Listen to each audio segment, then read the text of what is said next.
everyone, it's Amy, and today in my kitchen, I'm making oatmeal banana bread. It's an easy, quick bread made with hearty oats, and it gives a little bit more staying power to your breakfast. I've got my secret ingredient for banana bread, which is sour cream. It gives tanginess, it gives moisture, and you're just gonna love this bread. So let's get started. All right, in your mixing bowl with a paddle attachment, we're gonna add half a cup of softened butter.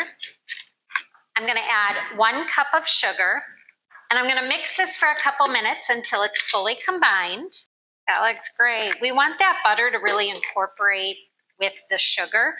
So now I'm gonna add in 2 eggs, and we'll pour in about a teaspoon of vanilla extract. You can measure it. I like to just pour straight from the heart. All right, let's mix this up. To this, we're gonna add 1 cup of mashed banana. And now make sure that your bananas are nice and brown and spotted like these guys, because this adds the extra sweetness to your banana bread.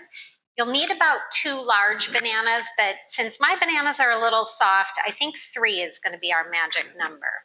So I just put them in a bowl, and I'm gonna take a fork and mash them up and add that right into the mixer.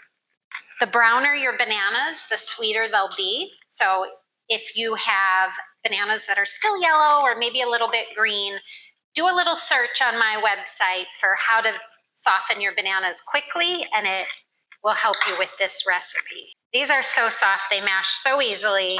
We're gonna add this right to the mixer. All right, let's mix this up.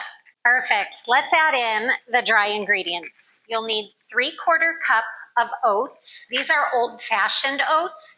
Don't be thinking you can use steel-cut oats here. Those will be too crunchy in this recipe.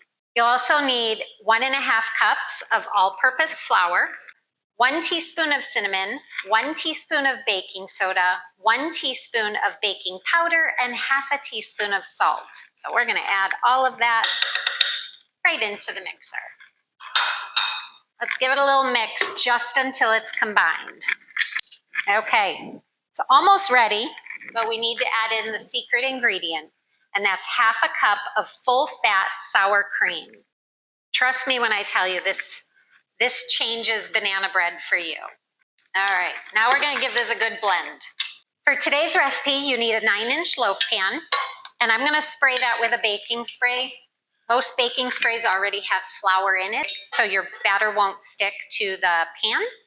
And if you don't have baking spray, you can use a little lard and sprinkle it with flour. Just to be on the safe side, I always cut a small piece of parchment paper and make a strip in there. And what I love about that is you'll be able to lift your bread right out of the pan once it's cooled. We're gonna add in our batter. I like to give it one last mix with a spoon just to make sure nothing got stuck on the bottom. Let's get that poured in the pan. It smells so good, and it hasn't even started baking yet. Now to make it look a little bit more like a bakery, we're gonna sprinkle about 1/4 cup, maybe more closer to 2 tablespoons of some of the oats. Just on the top. It's gonna look pretty, I promise. All right, this is gonna go into a 350-degree oven for about an hour. You'll stick a toothpick in to make sure that it's done, and I'll be back. All right, let's get a knife. Now remember that parchment paper, just lift right out of your pan. Cut a couple slices here. You can't have banana bread without a little bit of butter on it. But look at how beautiful that is. Enjoy.